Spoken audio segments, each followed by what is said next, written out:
नमस्कार विद्यार्थियों, आप सभी का आपके अपने YouTube चैनल आरपीएससी विद नवीन सैनी में स्वागत है।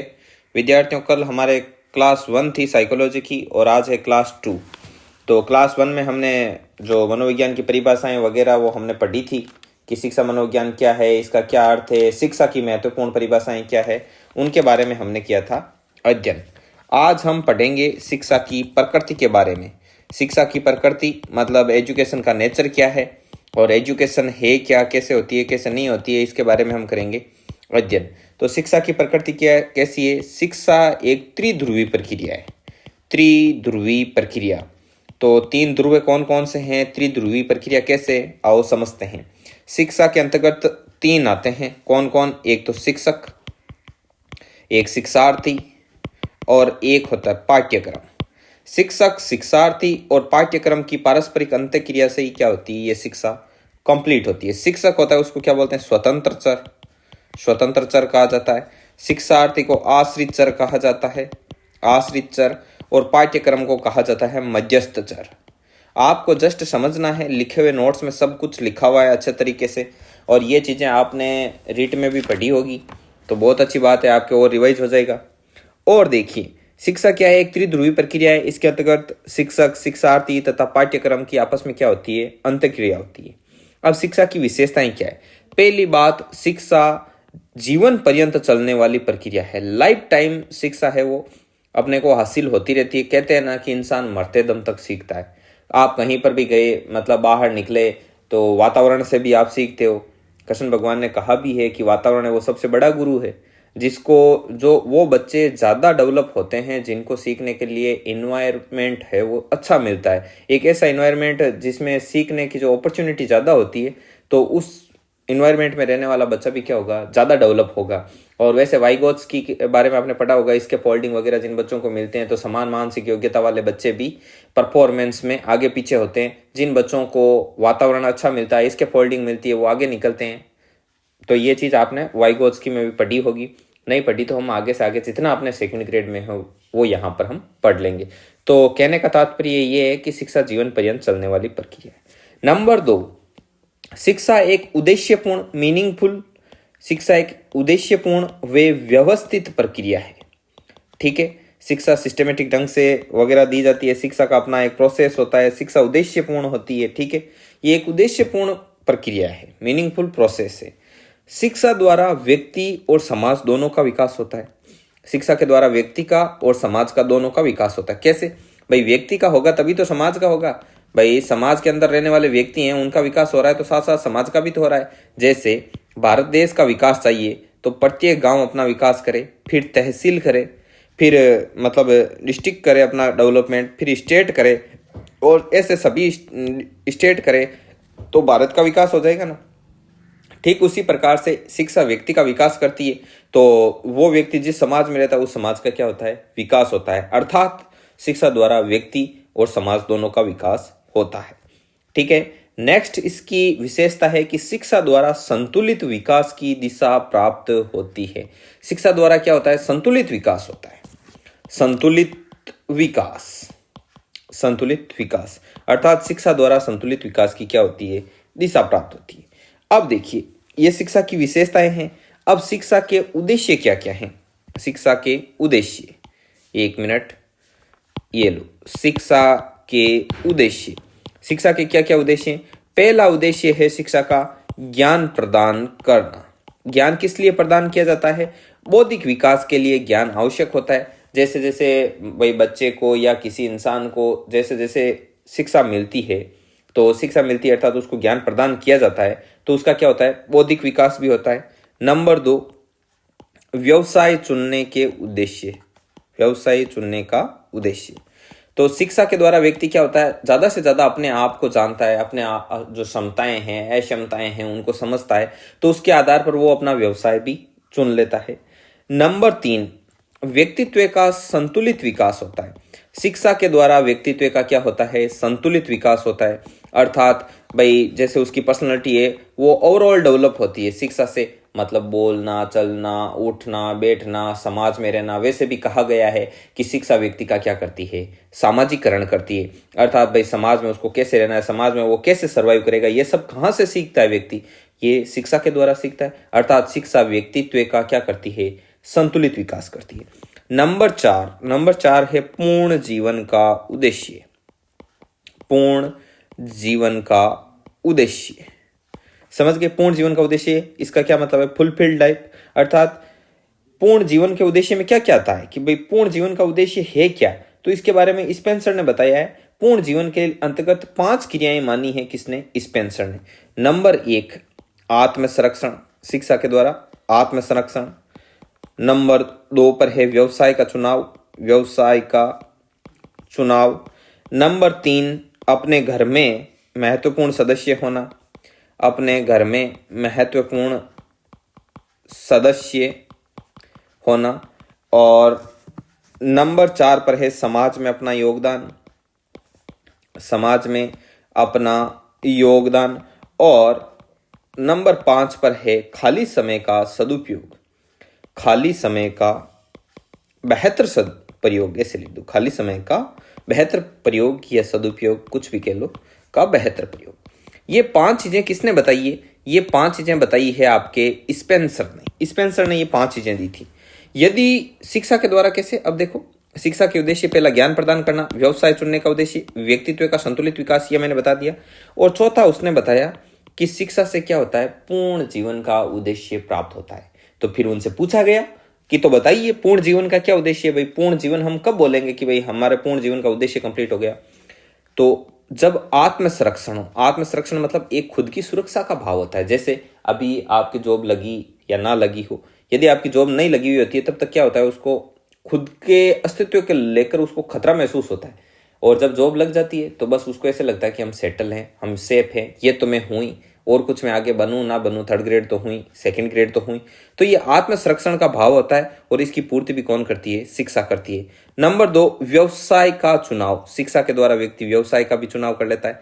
नंबर 3 अपने घर में महत्वपूर्ण सदस्य, ये बनने में भी शिक्षा उसका क्या करती है, सहयोग करती है। तो अपने घर के महत्वपूर्ण सदस्य होने का क्या तात्पर्य, तो देखो जिसके मतलब जॉब वगैरह हो, जैसे तैसे हो, तो उसको मतलब जो वेल सेटल्ड हो उसको क्या मिलता है, घर में भी रेस्पेक्ट वगैरह मिलती है। ऑब्वियसली सीधी सीधी बात है। और मतलब कि कोई भी बालक है या कोई प्राणी है, वो क्या करता है, वो चाहता है कि घर में उसकी क्या हो, इम्पोर्टेंस हो, कुछ ना कुछ जो लिए जाने वाले निर्णयों में उसकी भी क्या हो, भूमिका हो। वो अपने आप को ऐसे चाहता है कि मुझे भी हर चीज में इनरोल किया जाए। जब उसे पूछा नहीं जाता तो वो अपने आप को उपेक्षित महसूस करता है। समझ गए आप। तो इस वजह से जब शिक्षा होती है तो पूर्ण जीवन के उद्देश्य में ये चीज भी शामिल की गई है कि अपने घर में वो क्या हो, महत्वपूर्ण सदस्य हो, और समाज में भी अपना योगदान दे। तो कई लोग देखते हैं मतलब जॉब वगैरह लगने के बाद अपने तक ही सीमित हो जाते हैं ना, समाज में भी उनको क्या देना चाहिए, अपना योगदान देना चाहिए। चाहे आर्थिक दो, चाहे भाई आर्थिक रूप से भी सहयोग दे सकते हैं, या फिर कोई निःशुल्क सेवा कर सकते हैं, और समाज में सही गाइडेंस के द्वारा भी अपना योगदान दिया जा सकता है। समाज में अपना योगदान कई प्रकार से दिया जा सकता है। तो शिक्षा ये भी सिखाती है कि भाई समाज में अपना योगदान दो, किस प्रकार दिया जाता है वगैरह वगैरह। और खाली समय का बेहतर से बेहतर कैसे प्रयोग किया जाता है, ये चीज भी हमें क्या सिखाती, कौन सिखाती है, शिक्षा। अर्थात और यदि इन 5 को प्राप्त कर लिया जाए तो पूर्ण जीवन का उद्देश्य क्या हो जाता है, कंप्लीट हो जाता है। और ये पूर्ण जीवन का उद्देश्य पूरा करना, ये किसका टारगेट है, ये शिक्षा का टारगेट है। नंबर 5, कलर चेंज करते हैं। नंबर 5 पर चरित्र निर्माण के अंतर्गत क्या आता है, चरित्र निर्माण को किसने महत्वपूर्ण माना है, तो चरित्र निर्माण को जॉन ड्यूवी ने क्या माना है, महत्वपूर्ण माना है। जॉन ड्यूवी ने महत्वपूर्ण माना है। शिक्षा व्यक्ति के चरित्र का निर्माण करती है। देखो चरित्र हम बहुत ही संकुचित शब्दों में लेते हैं इसको, बल्कि चरित्र का अपना एक व्यापक करते हैं। हमारे यहाँ पर चरित्र का मतलब इतना ही समझा जाता है, जैसे भाई एक तरीके से ये मान लो कि एक चवन्ने कैटेगरी का होता है तो बोल देते हैं इसका चरित्र अच्छा नहीं है, और कोई थोड़ा सा ढंग का हो तो मतलब ढंग से बातचीत कर ले तो बोले कि इसका चरित्र अच्छा है। इतना ही नहीं होता, जैसे मान लो किसी ने सिंगल मैरिड आदमी अपने काम से काम रखता है कि हाँ चरित्र अच्छा है, अब किसी ने 3-4 शादियां कर ली तो बोले, अपने इंडिया में तो सीधा यही मतलब है कि इसका चरित्र खराब है। तो ये चरित्र इतना ही नहीं है, चरित्र में उठना बैठना, समाज में कैसे बोलता चलता, लोगों से कम्युनिकेशन, हर चीज का हर पहलू को हर एंगल से देखा जाता है, और वो व्यक्ति का क्या होता है, चरित्र होता है। अर्थात चरित्र अपने आप में एक अत्यंत ही व्यापक शब्द है, और उस चरित्र का निर्माण कौन करती है, शिक्षा करती है। नंबर 6, 6 नंबर पर है व्यक्तिगत उद्देश्य।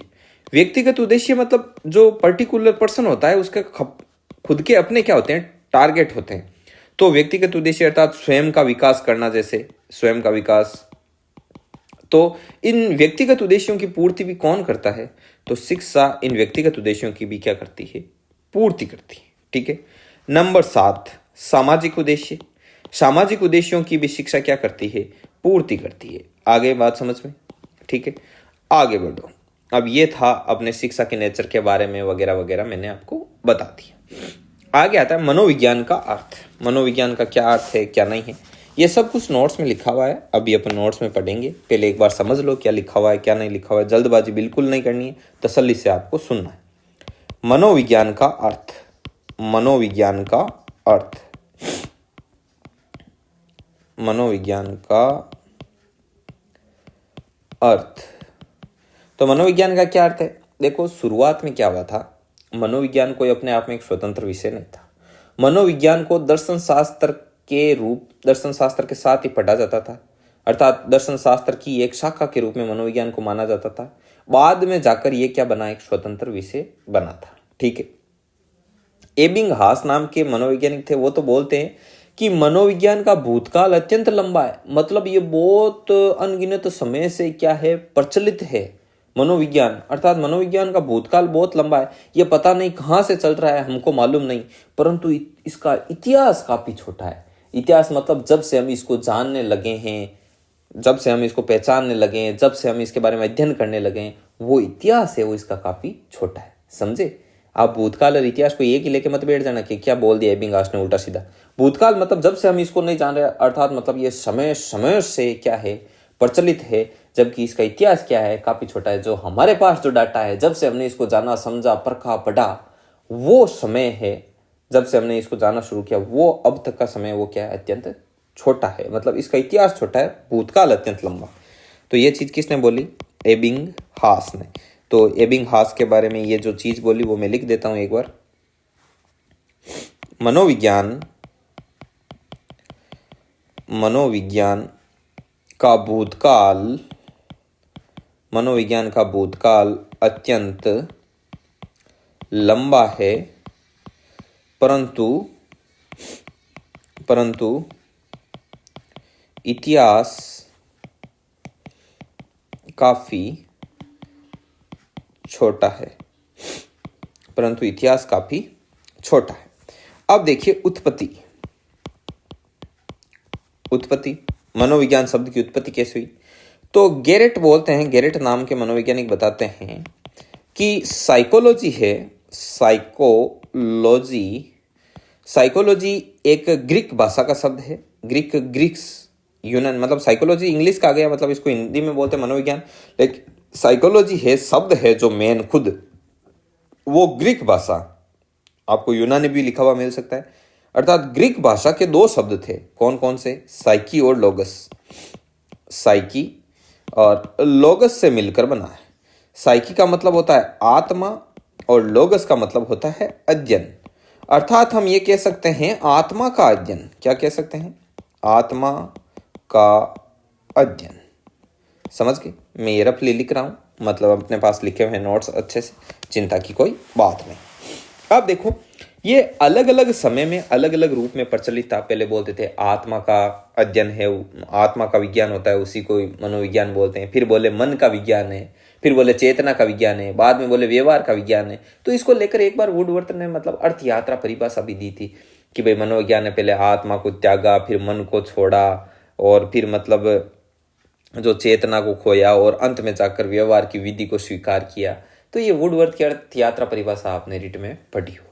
ठीक है, और नहीं पढ़ी तो कोई दिक्कत वाली बात नहीं है। जितना सेकंड ग्रेड में चाहिए ना, उतना यहाँ पर पढ़ाया जा रहा है। तसल्ली से, बिना कोई संकोच के आप पढ़ते रहिए। देखिए, अब सबसे पहले क्या सोचा गया मनोविज्ञान को लेकर? सबसे पहले बोला गया कि ये तो भाई आत्मा का अध्ययन है, आत्मा का अध्ययन है। किसने बोला? कौन कौन समर्थक थे अभी बताऊंगा। आत्मा का अध्ययन, तो आत्मा के अध्ययन को लेकर कहा गया, मतलब शुरू से लेकर, मतलब सुकरात के समय से, सुकरात, अरस्तु, प्लेटो के समय से लेकर 16वीं शताब्दी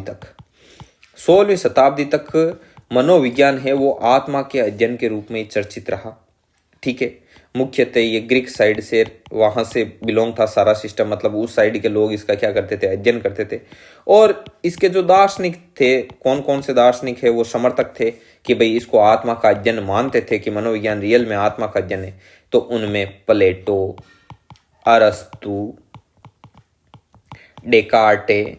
डेकार्टे कहाँ का था? डेकार्टे फ्रांस का था विद्यार्थियों। डेकार्टे और डेमोक्रेट्स। डेमोक्रेट्स बहुत पहले का है, अरस्तु से भी पहले का है। डेमोक्रेट्स लगभग 460 ईसा पूर्व का है इसका टाइमिंग पीरियड।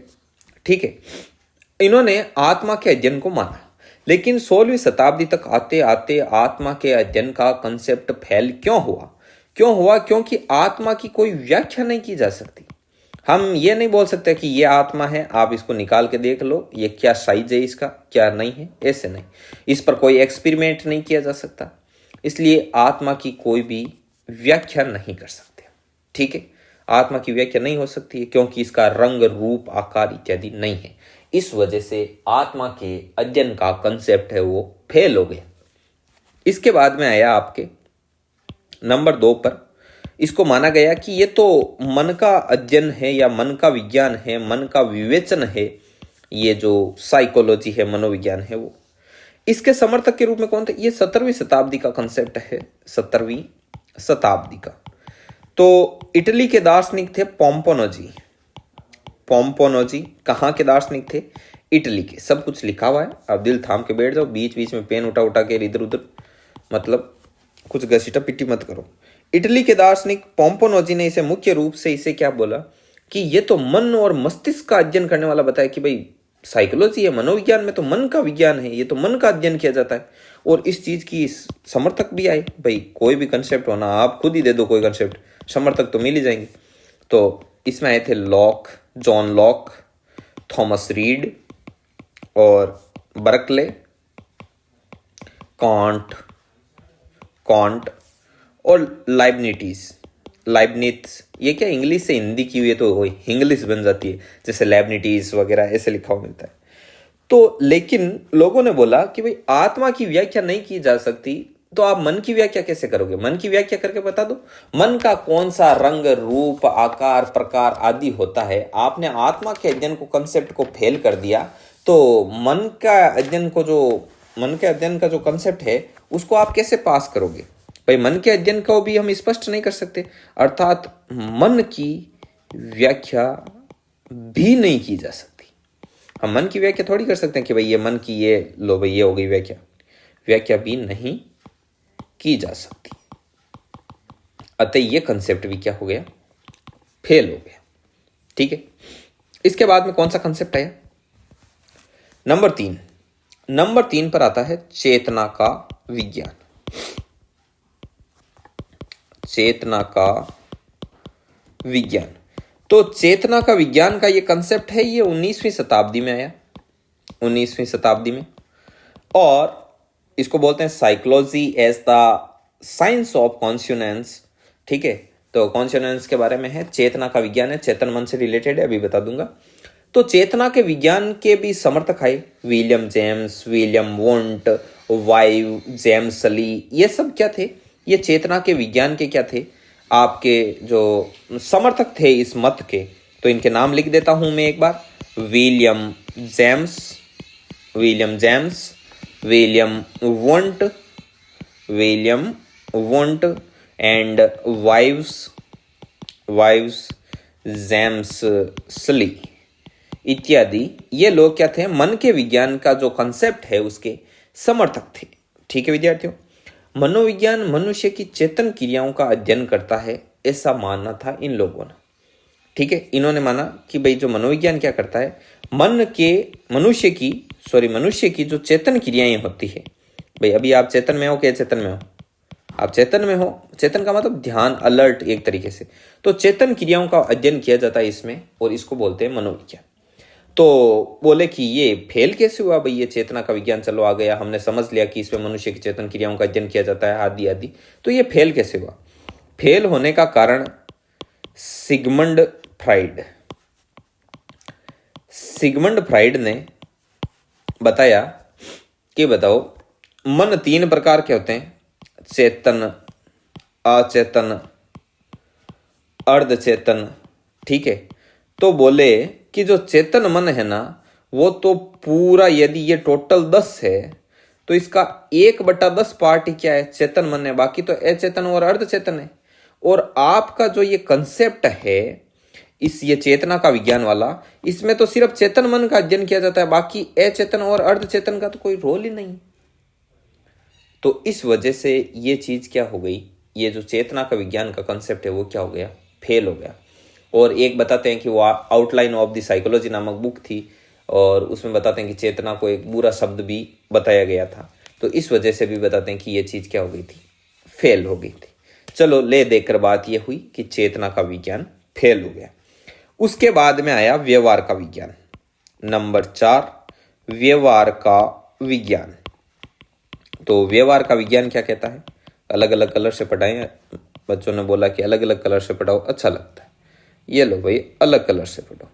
अब देखो व्यवहार का विज्ञान 20वीं सदी के आरंभ में ही ये चीज आई थी। 20वीं सदी के आरंभ में मनोविज्ञान को व्यवहार का विज्ञान माना गया। वाटसन नामक एक मनोवैज्ञानिक थे, उन्होंने व्यवहार को प्रचलित किया था। ये बात है वाटसन ने 1913 ईस्वी में। ठीक है, इनके समर्थक कौन थे, समर्थक मैंने बताया ना, आप कुछ भी कह दो, समर्थक तैयार है, चाहे उल्टा सीधा कुछ भी। मैकडूगल और पिल्सबरी, ये आदि क्या थे, इनके मनोवैज्ञानिक थे। ठीक है, अब देखो सर्वप्रथम इस व्यवहार के विज्ञान के बारे में उल्लेख किया था मैकडूगल ने 1905 में ही, वाटसन ने तो 1913 की है ये वाटसन वाली घटना, मैकडूगल ने 1905 में ही सर्वप्रथम इस व्यवहार के विज्ञान का क्या किया था, उल्लेख किया था। मनोविज्ञान को जीवित प्राणियों के आचरण के धनात्मक विज्ञान के रूप में परिभाषित किया। मैकडूगल ने बताया कि जो मनोविज्ञान है वो जीवित प्राणियों के आचरण का क्या है, धनात्मक विज्ञान है। समझ गए। और 1908 में अपनी पुस्तक में सामाजिक मनोविज्ञान का परिचय नामक इन्होंने एक पुस्तक लिखी, उसमें व्यवहार शब्द का इन्होंने क्या किया, उल्लेख किया। ठीक है, तो इस चीज को मैं एक बार लिख देता हूं। मैकडूगल 1905 मनोविज्ञान को जीवित प्राणियों के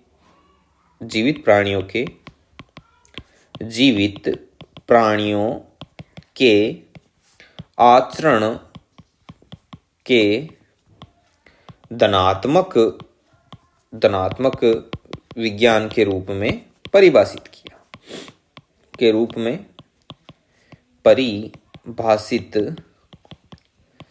किया। ठीक है, अब देखो इन्होंने 1908 में एक पुस्तक भी लिखी थी मैकडूगल जी ने।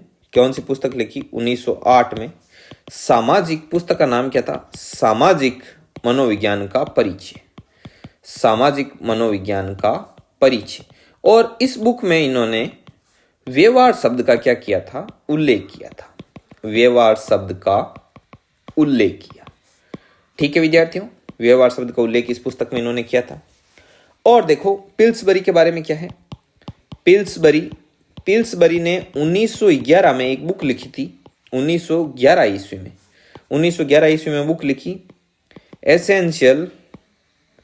एसेंशियल्स ऑफ साइकोलॉजी नामक पुस्तक लिखी। उसमें उन्होंने मनोविज्ञान की परिभाषा दी, मनोविज्ञान के बारे में बोला। पिल्सबरी ने क्या कहा कि मनोविज्ञान की सबसे संतोषजनक परिभाषा मानव व्यवहार के विज्ञान के रूप में की जा सकती है। उन्होंने कहा आपको मनोविज्ञान की परिभाषा चाहिए तो सबसे संतोषजनक परिभाषा यह है कि मानव व्यवहार का विज्ञान है मनोविज्ञान। समझ गए, मतलब मानव व्यवहार के विज्ञान के रूप में पिल्सबरी ने इसको परिभाषित किया, मानव व्यवहार के विज्ञान के रूप में। ठीक है विद्यार्थियों, तो ये चीज थी। तो आज की क्लास में हमने ये जो सब पढ़ा है अभी तक, इसको हम एक बार नोट्स के माध्यम से और इसका दोहरान कर लेते हैं ताकि हमको ये अच्छे से याद हो जाए। तो बढ़िया सा एक कलर ले लेते हैं, ये कलर ले ले, कौन सा ले, ये लें क्या, चलो। शिक्षा की प्रकृति, ये एक त्रिध्रुवी प्रक्रिया है। इसके अंतर्गत शिक्षक, शिक्षार्थी तथा पाठ्यक्रम की आपस में अंतःक्रिया होती है। शिक्षा की विशेषताएं, ये जीवन पर्यंत चलने वाली प्रक्रिया है। एक उद्देश्यपूर्ण और व्यवस्थित प्रक्रिया है। शिक्षा द्वारा व्यक्ति व समाज दोनों का क्या होता है? विकास होता है। शिक्षा द्वारा संतुलित विकास की क्या होती है? दिशा प्राप्त होती है। ये किससे प्राप्त होती है? शिक्षा से। ठीक है। शिक्षा के उद्देश्य क्या क्या हैं? ज्ञान प्रदान करना, और ज्ञान से क्या होता है? बौद्धिक विकास के लिए ज्ञान आवश्यक है। व्यवसाय चुनने का टारगेट, मतलब व्यवसाय चुनने का उद्देश्य, मतलब व्यवसाय भी चुन सकते हैं शिक्षा के माध्यम से। और व्यक्तित्व का यह संतुलित विकास भी करती है। पूर्ण जीवन का उद्देश्य, पूर्ण जीवन के उद्देश्य में क्या आती है? 5 क्रियाएं आती है। आत्म संरक्षण, व्यवसाय का चुनाव, अपने घर में महत्वपूर्ण सदस्य होना, समाज में अपना योगदान देना तथा खाली समय का बेहतर प्रयोग करना। इन 5 पर कमांड होने का मतलब पूर्ण जीवन का उद्देश्य कंप्लीट। और ये पूर्ण जीवन का उद्देश्य कंप्लीट करना किसका उद्देश्य है? शिक्षा का। शिक्षा चरित्र निर्माण करती है। जॉन ड्यूई ने इस चीज को महत्वपूर्ण माना है। और व्यक्तिगत उद्देश्य अर्थात स्वयं, बालक का स्वयं का भी क्या करती है? विकास करती है। और सामाजिक उद्देश्य तो इसके ढेर सारे हैं। मनोविज्ञान का अर्थ, प्रारंभ में मनोविज्ञान दर्शन शास्त्र की एक शाखा के रूप में जाना जाता था, परंतु बाद में यह स्वतंत्र विषय के रूप में सामने आया। एबिंगहास ने कहा था, मनोविज्ञान का भूतकाल अत्यंत लंबा है परंतु इसका इतिहास काफी छोटा है। यह परिभाषा मैंने बताई। उत्पत्ति, गैरेट के अनुसार साइकोलॉजी ग्रीक भाषा और यूनानी भी लिखा हुआ मिलता है कई जगह, के 2 शब्दों साइकी और लोगस से मिलकर बना है। इसका मतलब होता है आत्मा, और ये क्या है? अध्ययन, अर्थात स्टडी ऑफ द सोल, मतलब आत्मा का अध्ययन या आत्मा का विज्ञान। तो आत्मा का अध्ययन या विज्ञान तो 16वीं शताब्दी तक यही कंसेप्ट चलता रहा। मुख्यतः ग्रीक कंट्री में ये चलता था ये कंसेप्ट। और दार्शनिक समर्थक थे प्लेटो, अरस्तु, डेकार्ट, फ्रांस वाले डेमोक्रेट्स, जो 460 ईसा पूर्व इसका टाइमिंग पीरियड है। लेकिन आत्मा की व्याख्या नहीं हो सकती क्योंकि इसका रंग, रूप, आकार इत्यादि नहीं होते। अतः आत्मा का अध्ययन का कंसेप्ट फेल। मन के अध्ययन के रूप में मनोविज्ञान, तो मन के अध्ययन के रूप में कौन मानता था? यह 17वीं शताब्दी का कंसेप्ट है। तो इटली का दार्शनिक पोम्पोनोजी इस मत का समर्थन करता था, मतलब वही लेके आया इसको। और इसे मुख्य रूप से मस्तिष्क अर्थात मन का अध्ययन करने वाला बताया कि भाई मनोविज्ञान है वो मन का अध्ययन करता है। और इसके समर्थक थे lock, Thomas read, Berkeley, Leibniz और कांट इत्यादि। लेकिन मन की भी व्याख्या क्या है? यह स्पष्ट है। जैसे आत्मा की व्याख्या नहीं हो सकती, उसी प्रकार मन की व्याख्या नहीं हो सकती। तो इस प्रकार ये भी कंसेप्ट हो गया फेल। उसके बाद में आया चेतना का विज्ञान। यह 19वीं शताब्दी में आया। Psychology as the science of consciousness. ठीक है। William James, William Wundt, Vives, James Sully इत्यादि इसके समर्थक हैं। मनोविज्ञान मनुष्य की चेतन क्रियाओं का क्या करता है? अध्ययन करता है। लेकिन चेतन मन के अलावा अचेतन, अर्धचेतन मन भी होता है। समझ गए? मतलब मनोविज्ञान है वो मनुष्य की चेतन क्रियाओं का अध्ययन करता है, लेकिन चेतन मन के अलावा अचेतन और अर्धचेतन मन भी होता है। समझ गए? तो भाई ये तो सिर्फ चेतन का ही कर रहा है और बाकी अचेतन और अर्धचेतन और भी है मन। तो इस वजह से, और बोल भी दिया भाई सिगमंड फ्राइड ने कि भाई चेतन मन तो सिर्फ 1/10 भाग ही है, बाकी 9/10 भाग का क्या होगा? तो इस वजह से ये फेल हो गया। आगे आता है व्यवहार का विज्ञान। 20वीं सदी के आरंभ में मनोविज्ञान व्यवहार का विज्ञान के नाम से जाना जाने लगा और वॉटसन ने व्यवहार को प्रचलित किया 1913 में। समर्थक थे मैकडूगल और पिल्सबरी। सर्वप्रथम मैकडूगल ने 1905 में इसका उल्लेख किया था व्यवहार के विज्ञान का, और मनोविज्ञान को जीवित प्राणियों के आचरण के धनात्मक विज्ञान के रूप में परिभाषित किया कि जो मनोविज्ञान है वो जीवित प्राणियों के आचरण का धनात्मक विज्ञान के रूप में। और 1908 में अपनी पुस्तक सामाजिक मनोविज्ञान का परिचय में व्यवहार शब्द का क्या किया? उल्लेख किया। इस बुक का नाम ध्यान में रखना, सामाजिक मनोविज्ञान का परिचय। पिल्सबरी ने 1911 में अपनी book essential of psychology, S कर लेना, साइकोलॉजी में मनोविज्ञान की ये परिभाषा दी। कौन सी परिभाषा दी? वो मैं थोड़ा लेना भूल गया, यहाँ पे लिख देता हूँ। परिभाषा दी थी वही मनोविज्ञान, ये भाई ये पीडीएफ में नहीं मिलेगी आपको परिभाषा, ये अगली पीडीएफ में मिल जाएगी, मतलब कल वाली में, तब वहां पर सबसे ऊपर ही लिखी हुई होगी। मनोविज्ञान की सबसे संतोषजनक